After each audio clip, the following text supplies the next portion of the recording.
tying Dale Earnhardt. Ironically, you only led 6 laps for your 6th win here. Talk about your evening and that late push there at the end.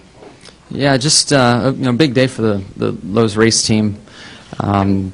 Summer didn't go as we wanted. There were some good races in there, but no trips to victory lane.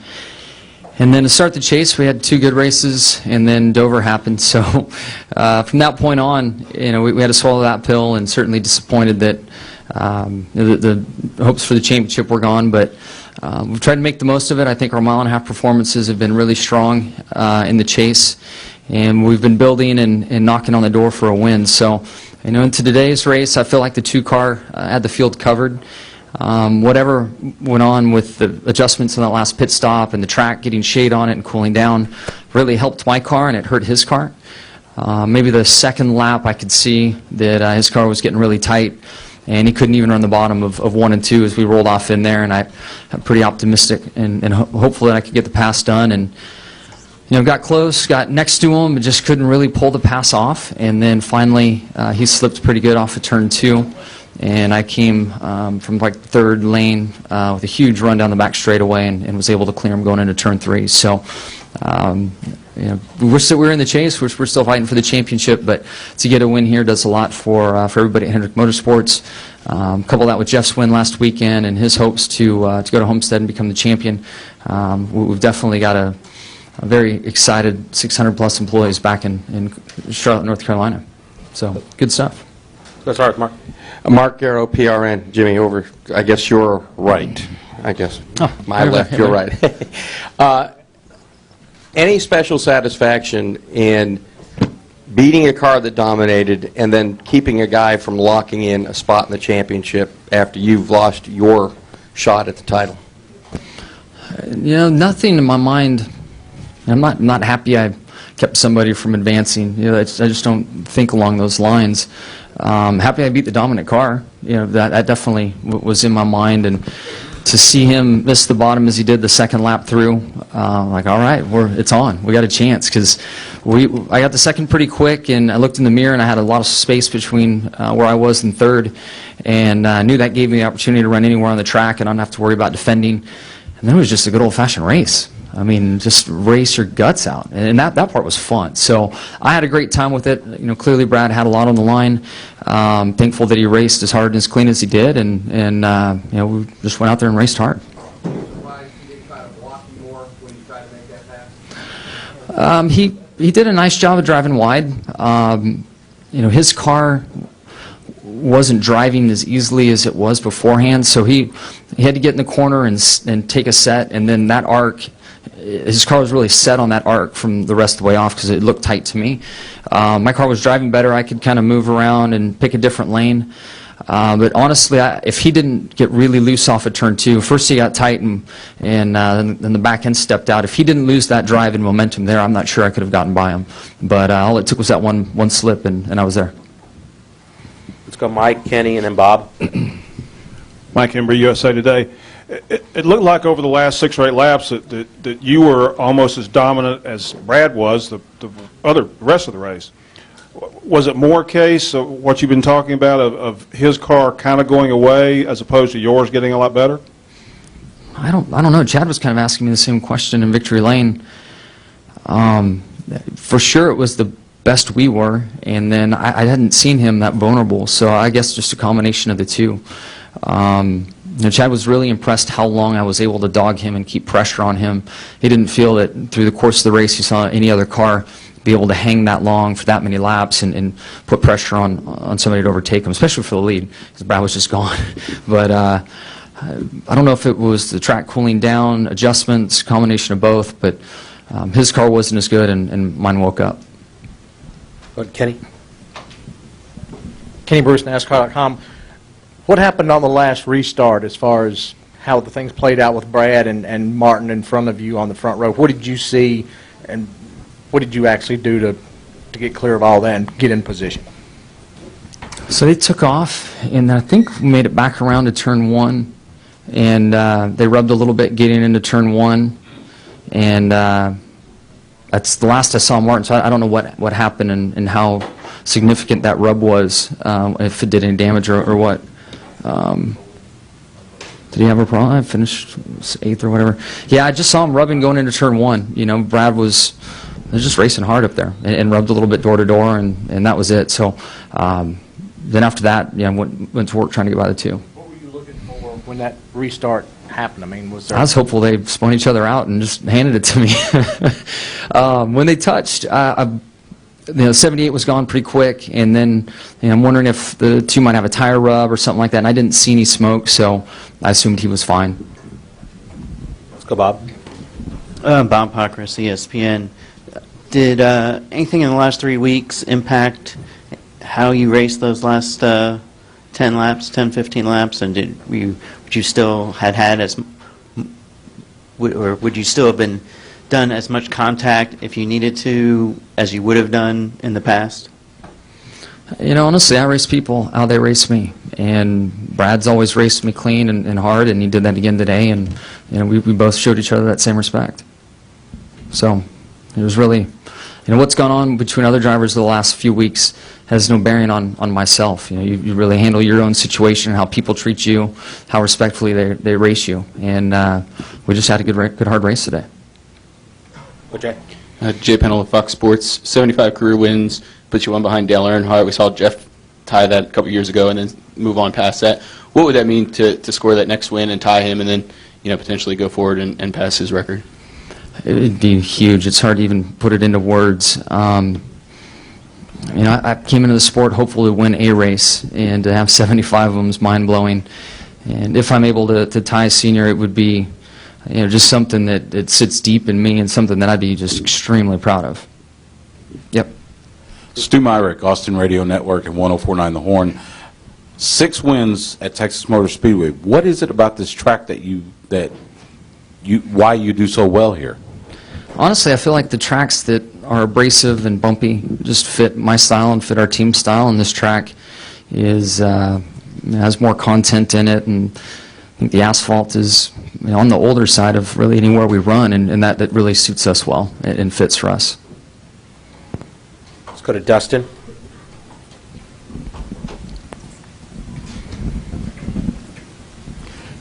Dustin Long, NBC Sports. I've got 2 questions. With heading into Phoenix and the success that Kevin Harvick has had there, winning the last 4, obviously there's a lot of line for the Chase guys. I know you still you're there to win as well. How do you explain, how do you define that success there of one competitor? I know you've had some streaks at some tracks, and why it seems to happen, and how tough that's going to be for others. And the second question is, did you see Matt Kenseth's tweet that referenced you in how you handled things at the end of the race? No. He said, so you can... Clearly he was watching and bored at home. He said, he said, good work. I heard his Packers lost, so he's probably not in a good mood. He said, good work, Jimmie Johnson. Textbook pass for the win at the end of the race when someone is trying to take your lane. Hashtag quintessential. That's a nice buzzword. Ooh. Oh, Matt's. We always thought he was boring and quiet. Look, he's always on fire. No, thank you, buddy. Yeah, I don't know how to even answer that, to be honest. The first question, Phoenix defending a streak. When we've had a streak going, deep down inside, you're happy you're going on that track. But also deep down inside, that was a year ago. That in the instance at Phoenix, it was months and months ago, and a lot has changed. But you know what you're looking for as a driver. You know what you're looking for as a crew chief. What's tough is when you unload and you're off at a place like that, where you've had success, and you show up calm and relaxed, and then when you're faced with some adversity, it's easy to overreact. It's easy to kind of hit the panic button, especially with all the pressure that's on the line, and that's something you have to manage.